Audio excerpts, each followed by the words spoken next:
일본이 발칵 뒤집혔습니다. 한국의 음식이 일본에서도 그 존재감을 드러낸 건데요.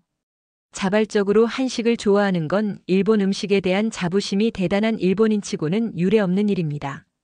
세계 곳곳에서 깊은 인상을 남기고 있는 한식. 오늘은 일본에서 무슨 일이 일어난 것인지 바로 이야기 들어가겠습니다. 이야기 시작 전 구독과 좋아요 눌러주시고 여러분의 생각과 경험을 댓글로 남겨주세요. 안녕하세요. 제 이름은 박재성입니다. 올해 56, 주름살 좀 늘었지만 고집만큼은 여전히 청춘인 한국 아재죠. 한국에서 20년 넘게 작은 분식집을 운영했습니다. 재성인의 분식이라고 아마 아시는 분도 계실지 모르겠네요. 재개발로 인해 상권이 무너지면서 장사가 안 되더군요. 매출은 반토막 나고 월세는 오르고 결국 가게 문을 닫았습니다. 그때쯤 아내와도 이혼했어요. 서로 바라보는 미래가 달랐달까요? 그녀는 안정을 원했고 저는 글쎄요, 제 고집대로 살고 싶었나 봅니다. 혼자 원룸에서 지내던 어느 날이었죠. 조카 민서에게서 뜻밖의 연락이 왔어요. 삼촌, 저 일본 요리학교 입학했어요. 잠깐 와서 도와주실 수 있을까요? 처음엔 귀를 의심했습니다. 일본이라니. 언어도 모르는데 뭘 어떻게 도와준다는 건지. 하지만 그의 목소리에 진짜 절박함이 묻어 있더라고요. 어떤 도움이 필요한데? 그냥 삼촌이 계셨으면 좋겠어요. 혼자라 너무 무서워요. 그 말 한마디에 제 마음이 흔들렸죠. 민서는 어릴 때부터 제 분식집에서 주말마다 떡볶이 먹으러 오던 조카니까요. 떡이 쫄깃하게 익었는지 직접 젓가락으로 찍어보곤 했던 그 꼬마가 이제는 일본 요리학교라니. 그래, 가자. 어차피 할 일도 없고. 그렇게 생전 처음 일본 땅을 밟았습니다. 인천공항에서 도쿄 하네다까지 비행기 안에서 계속 생각했어요. 내가 지금 뭐 하는 거지? 하고요. 도쿄는 서울보다 더 복잡했습니다. 간판은 하나도 못 알아보겠고 지하철은 더 미로 같았죠. 민서가 마중 나와서 다행이었어요. 몇 년 만에 보는 조카는 더 어른스러워져 있었습니다. 삼촌, 우리 학교 봐요. 어때요? 민서가 가리킨 건물은 정말 압도적이었습니다. 도쿄 국제요리 아카데미라는 학교였는데 기가 막히게 컸죠. 현대적인 유리 건물이 햇빛에 반짝이고 입구에는 세계 각국의 국기가 펄럭이고 있었어요. 그중 태극기도 보이더군요. 학교 안은 더 놀라웠습니다. 모든 게 반듯하고 세련됐어요. 학생들은 깔끔한 셰프복을 입고 있었고 선생님들은 더 엄격해 보였죠. 복도마다 유리 케이스에 전시된 요리 작품들이 놓여 있었습니다.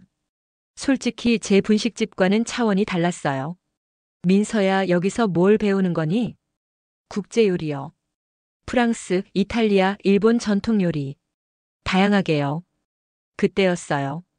복도 끝에서 우리를 쳐다보는 눈빛이 느껴졌습니다. 키가 크고 마른 일본인 남성이었죠. 나이는 60대 초반으로 보였고 얼굴에는 세월의 흔적이 깊게 패여 있었어요. 하지만 그의 눈빛은 날카로웠습니다. 민서가 급히 인사를 했어요. 타카하시 선생님, 안녕하세요. 그는 고개만 살짝 끄덕이고는 우리 쪽으로 다가왔습니다. 걸음걸이가 고양이처럼 우아하고 조심스러웠어요.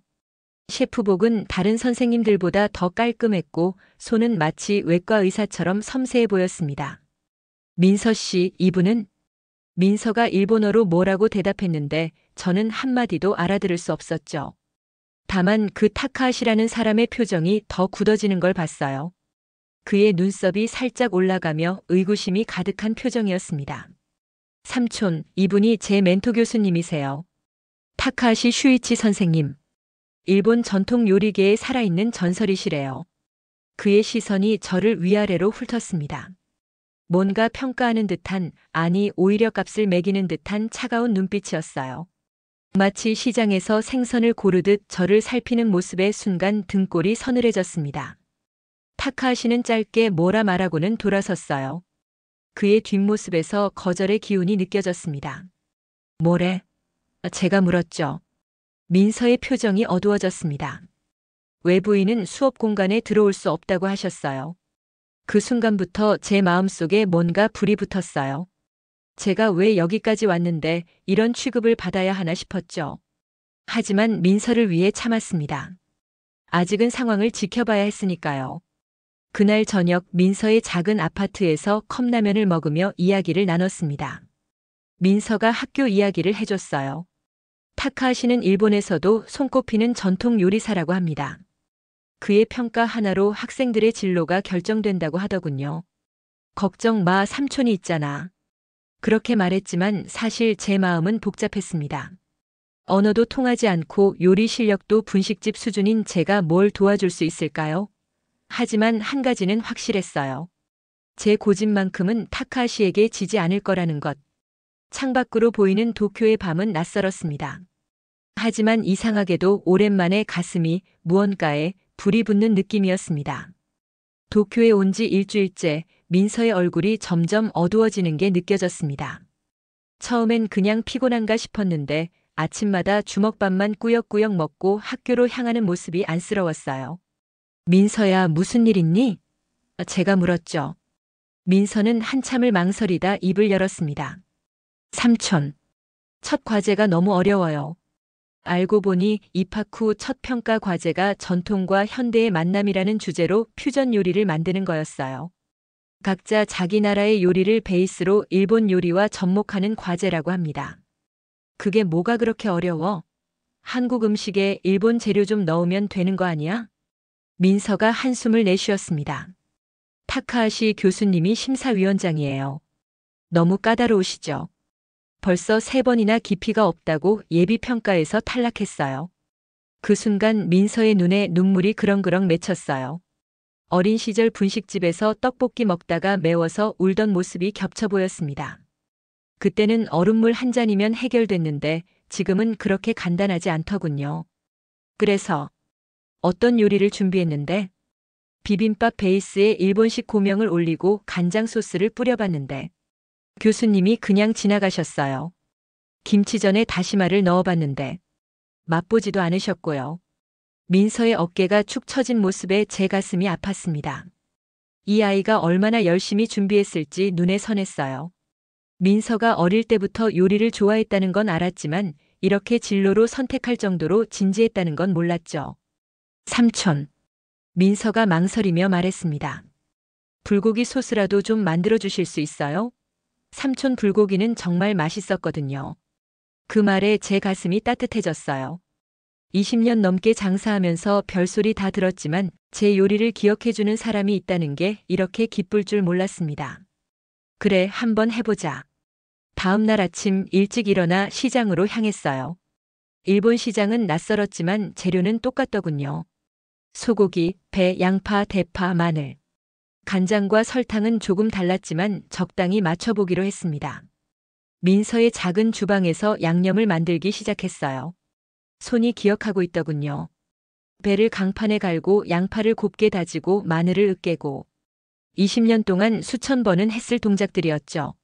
삼촌, 이거 학교 주방에서 해도 될까요? 제가 고개를 저었습니다. 그러다 또 타카하시 선생한테 걸리면 어쩌려고. 여기서 만들어서 가져가. 하지만 민서의 표정이 심각해지더군요. 내일 실습 평가에서 직접 만들어야 해요. 재료 손질부터 과정까지 다요. 결국 학교 주방에 몰래 들어가기로 했어요. 민서 말로는 아침 일찍 가면 아무도 없다고 하더군요. 그날 밤 양념 재료들을 봉지에 담아 준비했습니다.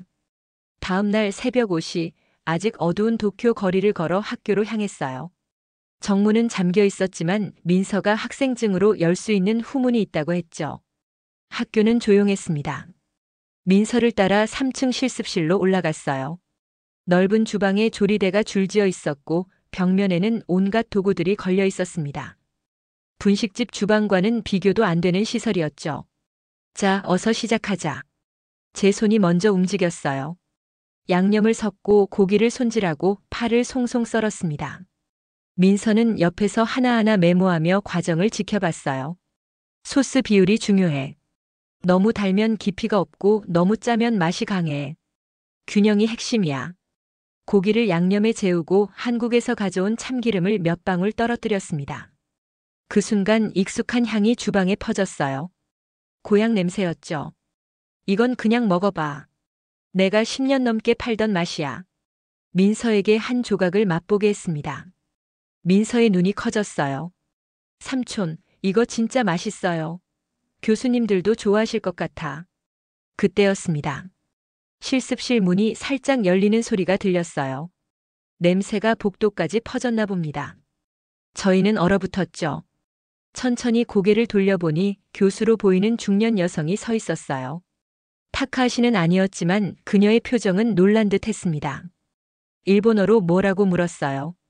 당연히 저는 하나도 못 알아들었지만 그녀의 시선이 불고기 그릇으로 향했다는 건 알 수 있었습니다. 민서가 떨리는 목소리로 대답했어요. 교수는 조리대로 다가와 불고기 위로 몸을 숙였습니다. 향을 음미하는 듯 했어요. 그리고는 숟가락을 들어 한 조각을 맛보았죠. 그녀의 표정이 변하는 걸 봤습니다. 놀란 듯한 그러면서도 뭔가 발견한 듯한 표정이었어요. 그리고는 또 다른 일본어 질문이 이어졌습니다. 민서가 저를 가리키며 무언가 설명했고 교수는 저를 바라봤어요. 그리고 또렷한 목소리로 물었습니다. 누가 만든 겁니까? 일본어였지만 그 의미는 명확했습니다. 제가 한 발짝 앞으로 나섰어요. 제가 만들었습니다. 그 순간 복도에서 다른 발소리가 들려왔고 우리 모두 그쪽을 바라봤습니다. 누군가 더 오고 있었어요. 복도에서 들려온 발소리의 주인공은 다름 아닌 타카하시 교수였습니다. 그는 문간에 서서 상황을 한눈에 파악하는 듯 했어요. 날카로운 눈빛으로 실습실을 쓱 훑더니 저희 쪽으로 성큼성큼 걸어왔습니다. 민서의 얼굴이 하얗게 변했어요. 타카하시 선생님. 여성 교수가 타카하시에게 뭐라고 말했습니다. 아마 상황 설명을 하는 것 같았어요. 그녀의 말투는 의외로 부드러웠지만 타카하시의 표정은 점점 굳어갔습니다. 타카하시가 불고기 그릇 앞에 섰어요. 그는 음식을 한번 쳐다보고 저를 한번 쳐다봤죠. 그리고 날카로운 일본어로 뭐라고 말했습니다. 민서가 겁에 질린 목소리로 통역해줬어요. 실습실장실로 와달라고 하셨어요, 삼촌. 저는 어깨를 으쓱했습니다. 뭐 어쩔 수 없지. 그렇게 얼떨결에 실습실장실로 불려갔어요. 실습실장실은 넓고 깔끔했습니다. 벽에는 요리 관련 자격증과 상장들이 빼곡히 걸려 있었고 책상 위에는 정갈하게 정리된 서류들이 놓여 있었죠. 창밖으로는 도쿄의 아침 풍경이 보였습니다. 타카하시는 책상 앞에 앉았고 저희는 그 앞에 서 있었어요. 마치 교장실에 불려간 학생 같은 기분이었죠. 여성 교수도 함께 들어왔는데 그녀의 표정은 의외로 부드러웠습니다. 타카하시가 일본어로 질문을 던졌어요. 민서가 통역해줬습니다. 무슨 요리를 하고 있었냐고 물으세요. 불고기요. 한국 전통 고기 요리입니다.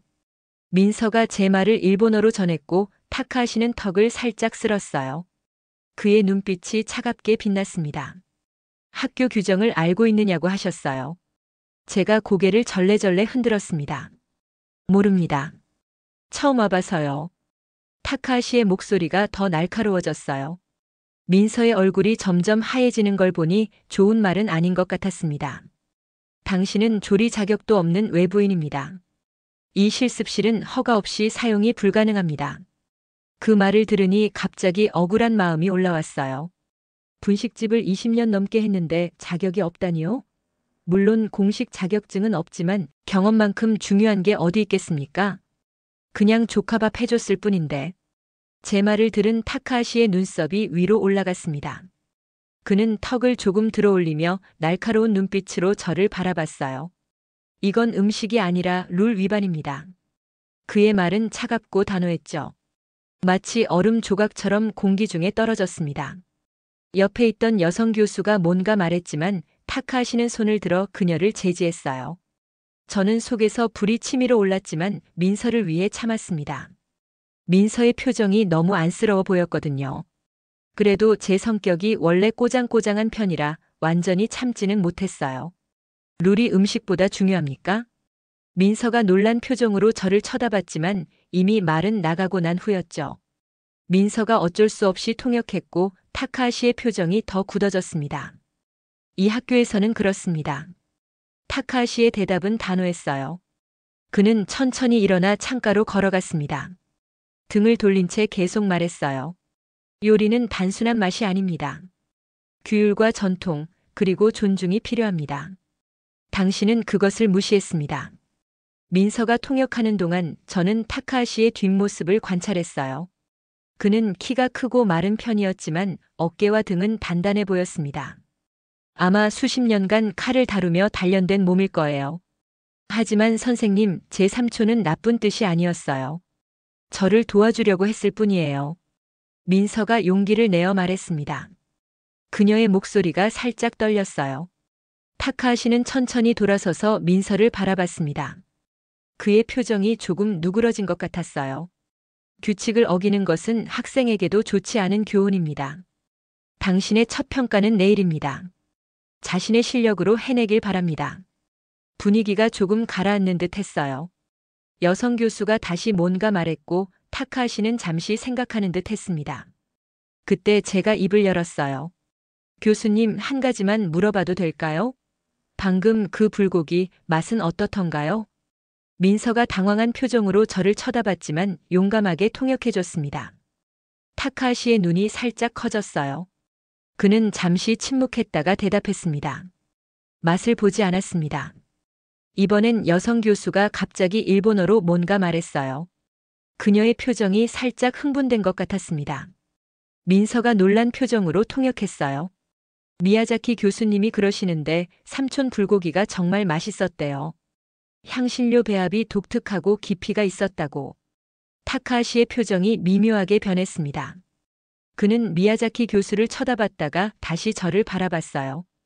그것과 규칙 위반은 별개의 문제입니다. 그렇게 말하며 타카하시는 문 쪽으로 걸어갔습니다. 문 앞에 서서 돌아보며 마지막으로 말했어요. 민서 씨, 내일 평가에서 좋은 결과 있기를 바랍니다. 그리고 박 씨, 앞으로는 학교 규정을 지켜주시기 바랍니다. 문이 닫히고 실습실장실에는 저희 셋만 남았어요. 미야자키 교수가 미소를 지으며 뭔가 말했고 민서가 통역했습니다. 불고기 레시피를 좀 가르쳐 줄 수 있냐고 물으세요. 갑자기 상황이 이상한 방향으로 흘러가는 것 같았어요. 저는 머리를 극적이며 민서를 바라봤습니다. 어떡하지? 미야자키 교수님은 예상보다 훨씬 친절했습니다. 불고기 레시피를 물어보셨고 저는 민서가 통역하는 수고를 덜어주기 위해 주요 양념, 비율만 종이에 적어 건넸죠. 교수님은 활짝 웃으며 감사 인사를 전했습니다. 그 순간만큼은 작은 승리감이 들었어요. 하지만 그 기분은 오래가지 못했습니다. 다음 날 아침 민서를 데리러 학교에 갔을 때 정문 게시판에 새로운 공지가 붙어 있었어요. 빨간색으로 강조된 일본어 글씨였는데 민서의 굳어진 표정만 봐도 내용을 짐작할 수 있었습니다. 외부인 실습실 출입 금지라는 공지였죠. 타카하시가 규칙을 더 강화한 것이 분명했어요. 민서는 이게 자신 때문이라며 미안해했지만 어쩔 수 없이 혼자 교문을 통과해 들어갔습니다. 저는 혼자 돌아오는 길에 마음이 무거웠어요. 도움이 되기는커녕 상황만 더 복잡하게 만든 것 같았죠. 작은 카페에 앉아 커피를 마시며 생각에 잠겼습니다. 그날 오후 민서에게서 뜻밖의 전화가 왔어요. 목소리가 들떠 있었습니다. 알고 보니 학생들 사이에서 불고기 소문이 돌고 있었던 거예요. 미야자키 교수님이 다른 교수님들에게 이야기했고 심지어 자기 수업 학생들에게 맛보게까지 했다고 합니다. 처음에는 웃음이 나왔지만 타카하시 교수가 이에 더 화가 나서 실습실 통제를 강화하고 내일 평가에서 더 엄격하게 보겠다고 선언했다는 말에 웃음이 싹 가셨습니다. 다음 날 학교 근처에서 민서를 만났을 때 학교 분위기가 묘하게 변해 있었습니다. 학생들이 우리를 지나칠 때마다 수군거리고 가끔은 인사를 건네기도 했어요. 어떤 학생은 불고기가 정말 맛있었다며 다시 먹을 수 있냐고 물어보기도 했습니다. 반면 타카하시 교수의 팬이라는 다른 학생은 규칙은 규칙이라며 불만을 표했죠. 학생들 사이에서도 의견이 갈리는 모양이었습니다. 민서의 표정은 점점 더 위축되어 갔어요. 타카하시 교수의 수업이 있다고 했는데 아마 엄청난 부담을 느꼈을 겁니다. 저는 괜찮을 거라고 위로했지만 사실 제 마음도 복잡했어요. 민서의 학교 생활에 방해가 된 것 같아 죄책감이 들었죠. 민서는 내일이 평가인데 어떻게 해야 할지 조심스럽게 물었습니다. 저는 잠시 생각에 잠겼어요. 이대로 물러서면 민서는 타카하시에게 더 어려운 평가를 받을 것 같았지만 또 규칙을 어기면 상황이 더 악화될 수도 있었죠. 그때 문득 아이디어가 떠올랐습니다. 규칙을 지키면서도 민서를 도울 방법이 있었어요. 규칙은 실습실 출입 금지였지 다른 장소에서 요리하는 것까지 금지한 것은 아니었으니까요. 민서에게 학교 근처에 빈 공간이 있는지 물었고 민서는 학교 뒤에 오래된 창고가 있다고 했습니다. 처음에는 그것도 규칙 위반이 아니냐며 걱정했지만 제가 웃으며 실습실 출입 금지지 창고 출입 금지는 아니라고 말하자 민서의 눈이 다시 빛났어요. 그날부터 저는 학교 뒤 창고에서 요리를 연습하기 시작했습니다. 창고는 낡고 먼지가 쌓여 있었지만 다행히 수도시설이 있었어요. 간이 버너와 몇 가지 조리도구를 사서 임시 주방을 만들었죠. 이건 비밀 작전이니 아무에게도 말하지 말라고 민서에게 당부했습니다. 민서는 수업 후에 창고로 와서 저와 함께 연습했어요. 저희는 불고기 양념을 다양하게 변형해보고 일본 재료를 접목해보면서 새로운 맛을 찾아갔습니다. 평가에 사용할 요리를 완성했을 때 민서는 맛을 보고 환하게 웃었어요. 정말 맛있다며 기뻐했죠. 창고 창문으로 보이는 도쿄의 저녁 하늘이 붉게 물들었습니다. 고집 센 한국 아재와 꿈 많은 조카의 비밀 요리 특훈은 계속되고 있었어요. 규칙은 지키되 그 안에서 최선의 방법을 찾아내는 것. 그것이 제가 20년 장사하며 깨달은 삶의 지혜였습니다. 민서의 평가일이 다가오자 학교 분위기가 미묘하게 달라졌습니다. 복도를 지나가는 학생들의 시선이 민서에게 쏠렸고 교수들 사이에서도 무언가 이야기가 오가는 듯 했어요. 불고기 사건이 생각보다 더 큰 파장을 일으킨 모양이었습니다. 민서가 평가 전날 창고로 뛰어왔을 때 그녀의 표정은 흥분과 긴장이 뒤섞여 있었어요. 무슨 일이냐고 물었더니 학교에서 큰 변화가 있었다고 했습니다. 원래 평가는 담당 교수와 몇몇 교수진만 참관하는 비공개 방식이었는데 갑자기 공식 공개 평가회로 변경되었다는 거예요. 알고 보니 교장 선생님과 미야자키 교수를 포함한 몇몇 열린 교수들이 제안한 것이었습니다. 지난번 불고기 소동 이후로 학생들 사이에서 관심이 높아졌고 이를 교육적 기회로 삼자는 취지였죠. 하지만 타카하시는 강하게 반대했다고 합니다. 이건 쇼가 아닙니다. 전통과 격이 있는 곳에 시장 음식이 들어올 수 없습니다. 타카하시의 말이 학생들 사이에서도 퍼져 있었어요. 그는 한국 음식을 시장 음식이라고 표현했고 이에 일부 국제 학생들이 불만을 표했다고 합니다. 결국 교장의 결정으로 공개 평가회는 진행되기로 확정되었죠. 민서는 걱정스러운 표정으로 말했어요. 타카하시 교수님이 더 까다롭게 평가하실 것 같아요. 어쩌면 일부러 저를 떨어뜨릴지도 모르겠어요. 저는 그녀의 어깨를 토닥이며 안심시켰습니다. 사실 저도 불안했지만 그걸 민서에게 보일 순 없었어요. 대신 우리가 지금까지 준비한 것을 믿자고 말했습니다. 그리고 이제는 제가 더 많은 준비를 해야 할 때라고 생각했죠. 그날 밤 민서가 떠난 후에도 저는 창고에 남아 늦게까지 요리를 연습했어요. 평가회가 공개로 바뀌었다는 건 더 많은 사람들이 민서의 요리를 평가한다는 뜻이었죠. 타카하시의 개인적인 편견에만 좌우되지 않는다는 점에서는 좋은 기회였지만 동시에 더 큰 부담감을 안겨주는 변화였습니다. 다음 날부터 저는 더 일찍 일어나 도쿄의 시장을 돌아다녔어요. 가장 신선한 재료를 찾고 완벽한 양념 비율을 연구했습니다. 일본의 식재료는 한국과 미묘하게 달랐고 그 차이를 이해하고 적응하는 데 시간이 걸렸죠. 특히 고춧가루와 간장의 맛이 달라서 여러 번 조정해야 했어요. 밤에는 민서 몰래 추가 연습을 했습니다. 민서가 자신의 학업에 집중할 수 있도록 배려한 거였죠. 그녀는 이미 충분히 스트레스를 받고 있었고 제가 더 부담을 주고 싶지 않았어요. 대신 몰래 더 완벽한 레시피를 연구했습니다. 어느 날은 일본 전통시장에서 우연히 특별한 버섯을 발견했어요. 한국에서는 보기 힘든 품종이었는데 그 향이 불고기와 잘 어울릴 것 같았습니다. 또 다른 날에는 특별한 소스용 술을 찾아 도쿄 외곽까지 나갔죠. 작은 양조장에서 만든 그 술은 양념에 깊이를 더해줬어요. 창고에서의 날들이 쌓여갔습니다. 손은 점점 거칠어졌지만 요리 실력은 날카로워졌어요. 분식집을 할 때보다 더 진지하게 요리와 마주하고 있는 제 모습이 가끔은 낯설게 느껴졌습니다. 아마도 타카하시의 시장 음식 발언이 제 자존심을 건드린 것 같았어요. 평가회 하루 전날 민서가 창고로 찾아왔습니다. 그녀의 표정은 초조함으로 가득했어요. 삼촌, 내일이에요. 타카하시 교수님이 평가 테이블에 직접 앉으신대요. 다른 교수님들도 다 오시고 심지어 일부 외부 심사위원도 초청했다고 해요. 저는 그때 만들고 있던 새로운 버전의 불고기를 민서에게 맛보게 했습니다. 한 입 먹자마자 그녀의 눈이 커졌어요. 이거 완전히 달라졌어요. 더 깊고 풍부하고. 그런데 여전히 불고기예요. 어떻게 이런 맛을? 제가 웃으며 말했습니다. 이왕 시작한 거 제대로 보여줘야지. 그날 밤 모든 준비를 마치고 민서를 집으로 보냈어요. 창고 문을 닫기 전 잠시 도쿄의 밤하늘을 올려다봤습니다. 별이 거의 보이지 않는 도시 하늘이었지만 가슴속에서는 뭔가 반짝이는 느낌이 들었어요. 내일은 단순한 평가가 아니라 제 자존심을 걸고 타카하시에게 보여주는 한국 음식의 진정한 가치였습니다. 불고기가 뭔지 제대로 보여주자. 마음속으로 다짐하며 창고 문을 닫았습니다. 이제 모든 준비는 끝났어요. 남은 건 진심을 담은 요리로 말하는 것뿐이었죠. 평가회 날이 밝았습니다. 해가 뜨기 전부터 일어나 마지막 준비를 했어요. 창고에서 밤새 재워둔 불고기 양념이 고기에 충분히 스며들었는지 확인하고 각종 부재료들을 다시 한번 손질했습니다.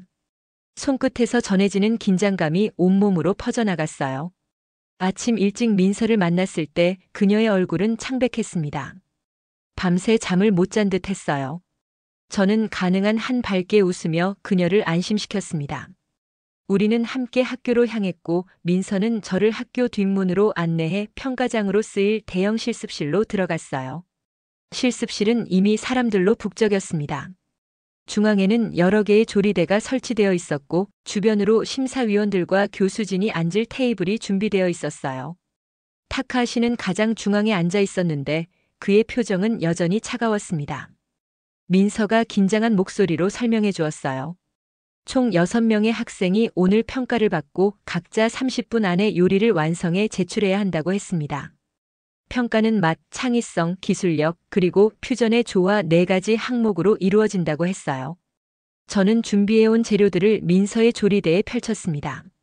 창고에서의 연습과 달리 정식 실습실은 훨씬 좋은 환경이었어요. 하지만 그만큼 많은 사람들의 시선도 느껴졌습니다. 특히 타카하시의 날카로운 눈빛이 계속 저희를 향하고 있었죠. 평가회가 시작되었습니다. 교장 선생님의 짧은 인사말이 있었고 첫 번째 학생부터 차례로 요리를 시작했어요. 프랑스 요리를 일본식으로 재해석한 학생, 이탈리아 파스타에 일본 조미료를 활용한 학생 등 다양한 시도가 있었습니다. 심사위원들은 각 요리를 맛보며 끄덕이거나 의견을 나누었어요. 드디어 민서의 순서가 왔습니다. 민서가 긴장한 표정으로 앞으로 나섰고 저는 조수로서 그녀 옆에 섰어요. 타임이 시작되자 저희는 말없이 움직이기 시작했습니다. 민서는 밥을 데우고 저는 불고기를 조리했어요. 마치 오랫동안 함께 일한 팀처럼 호흡이 잘 맞았습니다. 제 요리는 겉보기에는 단순했어요. 숯불 불고기 덮밥, 계란찜, 배추 겉절이, 그리고 된장국. 화려한 플레이팅이나 복잡한 구성 없이 한국의 가정식 그대로였습니다. 하지만 그 안에는 지난 며칠간의 모든 정성과 기술이 담겨 있었어요. 불고기는 일본 특유의 버섯과 함께 조리되어 깊은 향을 내뿜었고 계란찜은 다시마 육수로 만들어 부드러움을 극대화했습니다. 배추겉절이는 일본 현지 채소로 만들어 아삭한 식감이 특별했고 된장국에는 한국의 된장과 일본의 미소를 절묘하게 섞어 낯설면서도 친숙한 맛을 만들어냈어요. 30분의 시간이 끝나갈 무렵 민서가 마지막 플레이팅을 했습니다. 그릇에 밥을 담고 그 위에 윤기 흐르는 불고기를 올리고 옆에 계란찜과 겉절이를 정갈하게 배치했어요. 된장국은 작은 그릇에 따로 담았습니다. 완성된 요리는 화려하진 않았지만 정갈하고 정성이 느껴졌어요. 민서와 함께 심사위원들과 교수진 앞에 조용히 요리를 내놓았습니다. 타카하시를 포함한 심사위원들이 음식을 살펴보았어요. 처음에는 아무도 먼저 젓가락을 들지 않았습니다.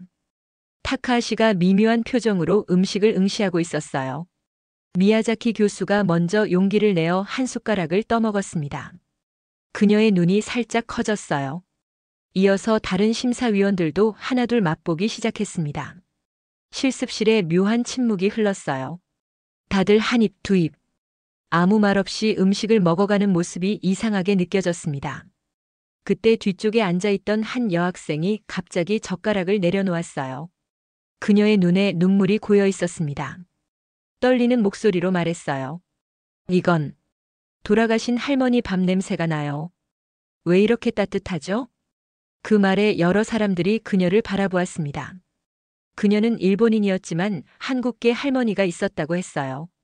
어린 시절 할머니가 해주시던 밥 냄새가 생각난다며 그녀는 계속 눈물을 훔쳤습니다. 다른 학생들도 하나둘 비슷한 반응을 보였어요. 어떤 학생은 이런 맛은 처음이라며 놀라워했고 또 다른 학생은 단순해 보이지만 깊이가 놀랍다고 말했습니다. 심사위원 중 한 명은 계속해서 된장국을 음미하며 깊은 생각에 잠긴 듯 했어요. 타카하시는 끝내 음식에 젓가락을 대지 않았습니다. 그는 다른 사람들의 반응을 지켜보다가 마지막으로 제 눈을 똑바로 쳐다봤어요. 그의 눈빛에는 여전히 차가움이 있었지만 어딘가 다른 감정도 섞여 있는 듯 했습니다. 그리고 타카하시는 아무 말 없이 자리에서 일어났습니다. 모든 시선이 그에게 쏠렸어요. 그는 천천히 마치 무언가 중대한 결정을 내린 사람처럼 실습실을 나갔습니다. 민서가 불안한 표정으로 저를 바라봤어요. 저는 그저 어깨를 으쓱해 보였습니다. 결과가 어떻게 되든 저희는 최선을 다했으니까요. 그리고 무엇보다 한 사람의 마음을 울린 요리를 만들었다는 사실이 가슴 깊이 따뜻하게 느껴졌습니다. 평가회가 끝난 후 민서와 저는 말없이 창고로 돌아왔습니다. 평가 결과는 일주일 후에 발표된다고 했지만 타카하시가 자리를 박차고 나간 모습이 계속 머릿속을 맴돌았어요. 그가 끝내 음식을 맛보지 않았다는 사실이 마음에 걸렸습니다. 창고 안에서 조리 도구들을 정리하며 생각에 잠겼어요.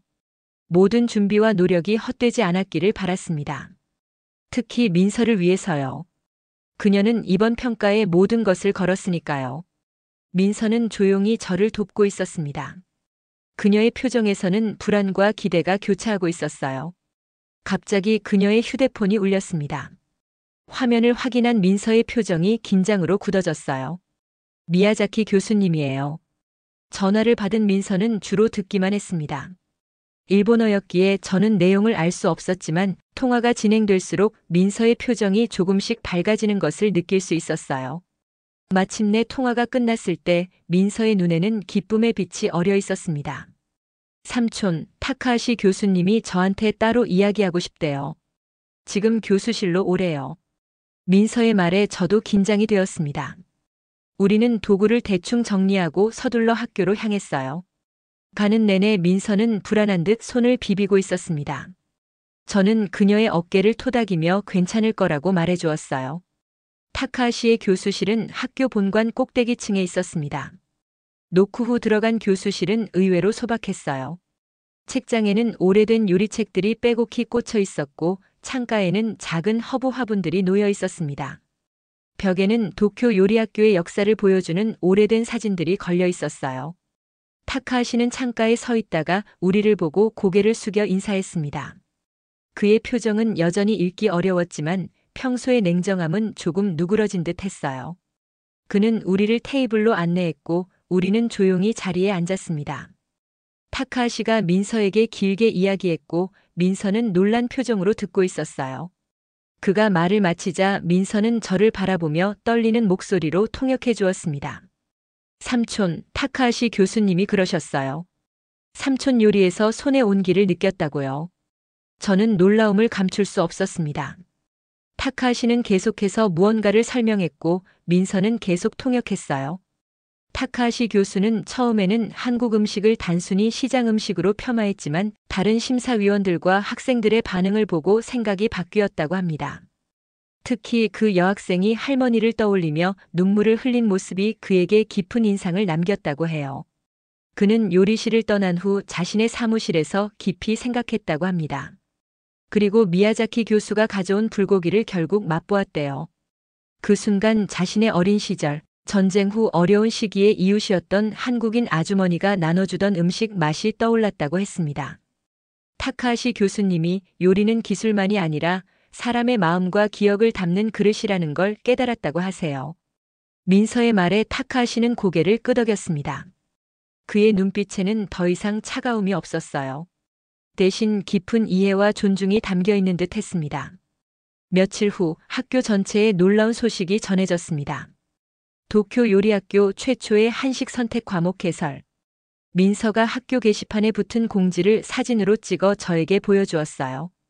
도쿄 요리학교 창립 이래 처음으로 아시아 음식 중 일본 요리가 아닌 한식이 정식 교과목으로 채택된 것이었습니다.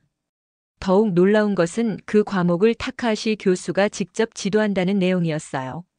그날 저녁 민서가 들떠서 창고로 뛰어왔습니다. 타카하시 교수가 저를 만나고 싶어 한다는 소식을 전해주었어요. 우리는 학교 근처 작은 일본 전통 찻집에서 타카하시와 만났습니다.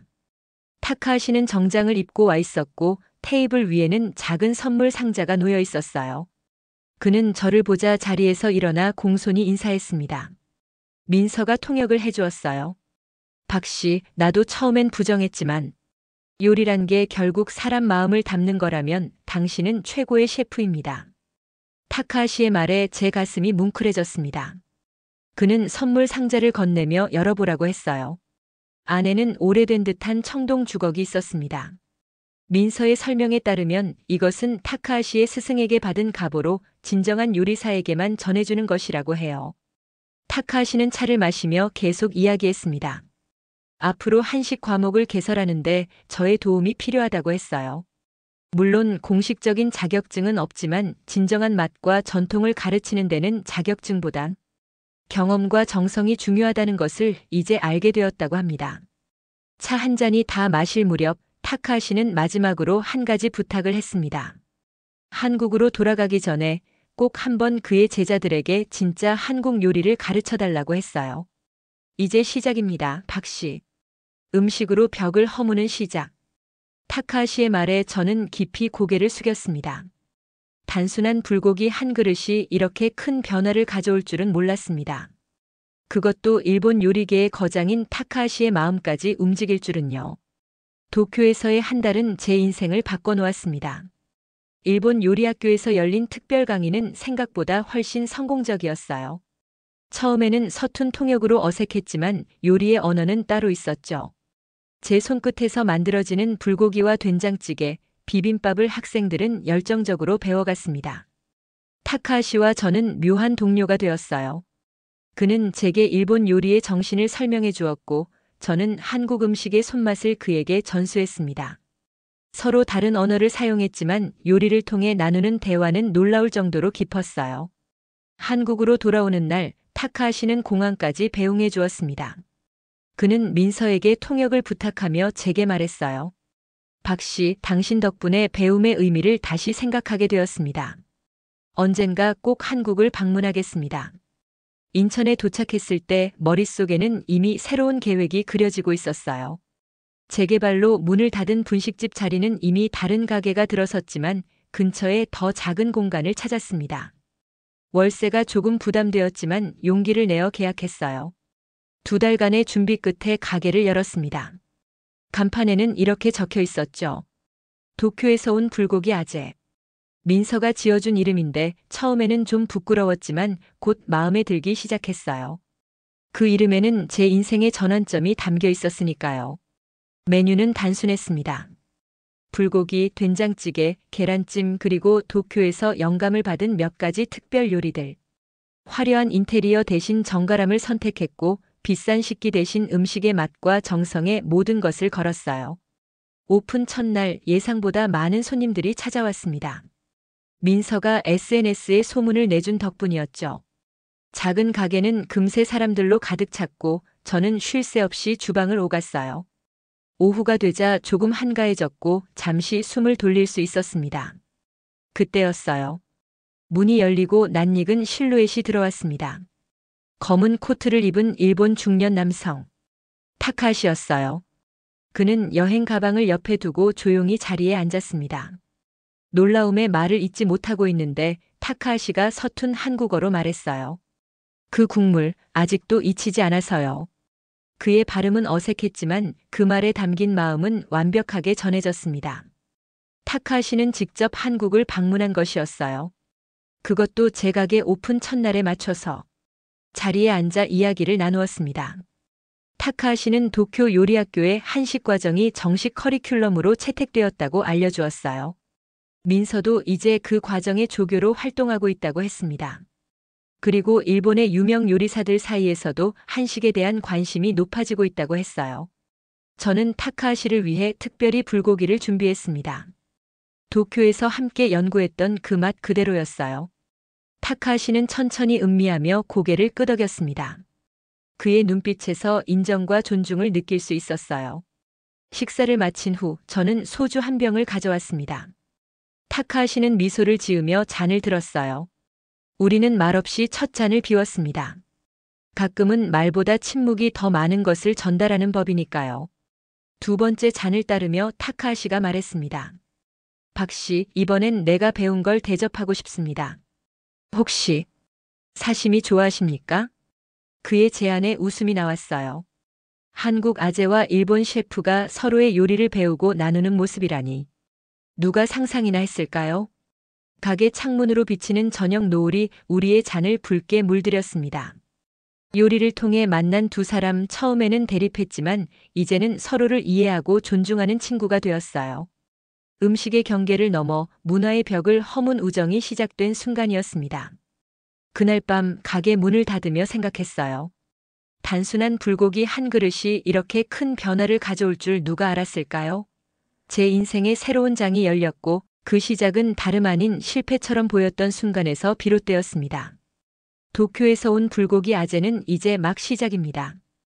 음식으로 이어진 인연, 맛으로 전하는 이야기는 계속될 테니까요. 여러분, 오늘 이야기 어떠셨나요? 작은 불고기 한 접시가 사람의 인생을 바꾸고 문화의 벽을 허물 수 있다는 이 이야기가 여러분께 작은 감동으로 다가갔길 바랍니다. 우리의 음식, 우리의 맛, 그리고 그 안에 담긴 정성과 기억. 이것이야말로 한국 음식의 진정한 가치가 아닐까요? 여러분도 혹시 음식으로 누군가의 마음을 움직인 경험이 있으신가요? 댓글로 여러분의 이야기도 들려주세요. 구독과 좋아요도 잊지 마시고요. 다음 이야기에서 또 만나요. 감사합니다.